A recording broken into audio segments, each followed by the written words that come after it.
ফিলিস্তিনিদের উপরে আজকে এই গজব আসলো। কি কারণে আসলো? কি কারণে আসলো আমার ভাইয়েরা, দোস্ত আবাব? ওনারা আমাদের ভাই, ইমানদার মুসলমান, সারা দুনিয়ার মুসলমান ভাই, সারা দুনিয়ার মুসলমান ভাই। এই জন্য ইমানই টাকা যায়।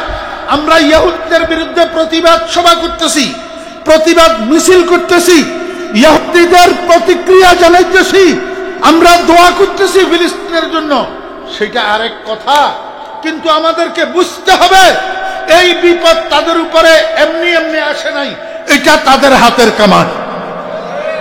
এটা তাদের কেমনে হাতের কামাই? আমি নাম বলবো না, উযকুরু মাহাসিনা আমওয়াতিকুম, এই জন্য নাম বলবো না। আপনারা যদি জানা থাকে আমাকে বলুন। বেশ কিছু বছর আগে ফিলিস্তিনের একজন প্রেসিডেন্ট ছিল, বিয়া করছে একটা ইহুদি মাইয়া। খবরদার নাম কইয়েন না, আমি নাম জানি না, নাম বলিয়েন না। বিয়া করছে একটা ইহুদি মাইয়া।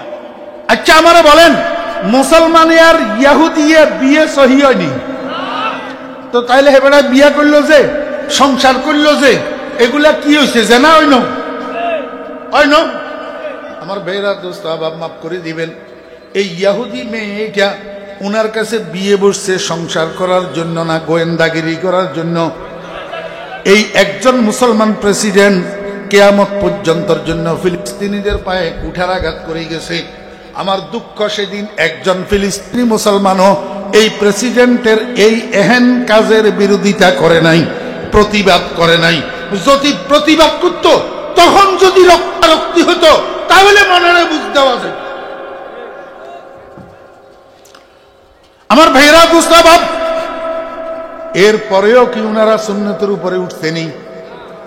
আমার এক বন্ধু একটা ভিডিও দেখাইছে, একটা মিছিলের ভিডিও, ফিলিস্তিনিদের মিছিল ইসরায়েলের বিরুদ্ধে।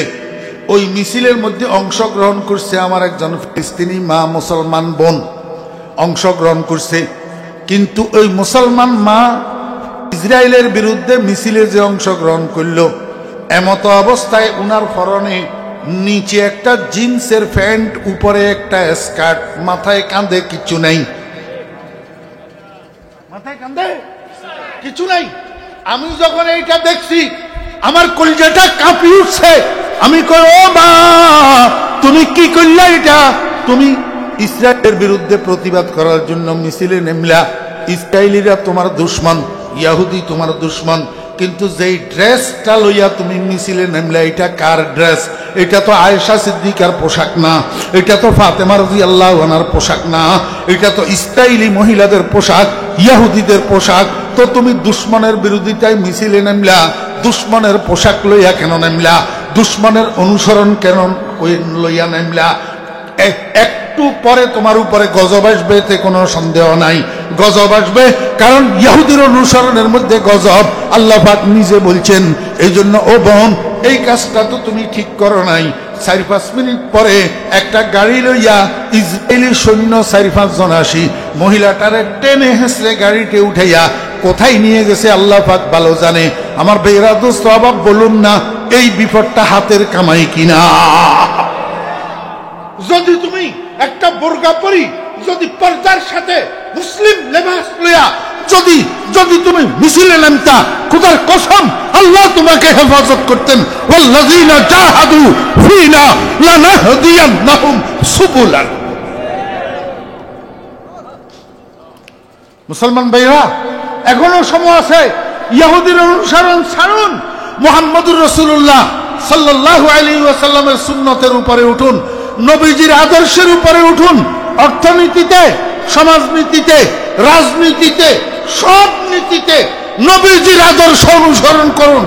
নসিহত উদ্দেশ্য ছিল, তাই করিলাম আল্লাহর সপর্দ করে আমি চলিলাম। ইন্নামা আনা নাযিরুল উরিয়ান। আমাদের দায়িত্ব হলো বলি দেওয়া, বুঝাই দেওয়া, গ্রহণ করা আর না করা যার যার ব্যক্তিগত।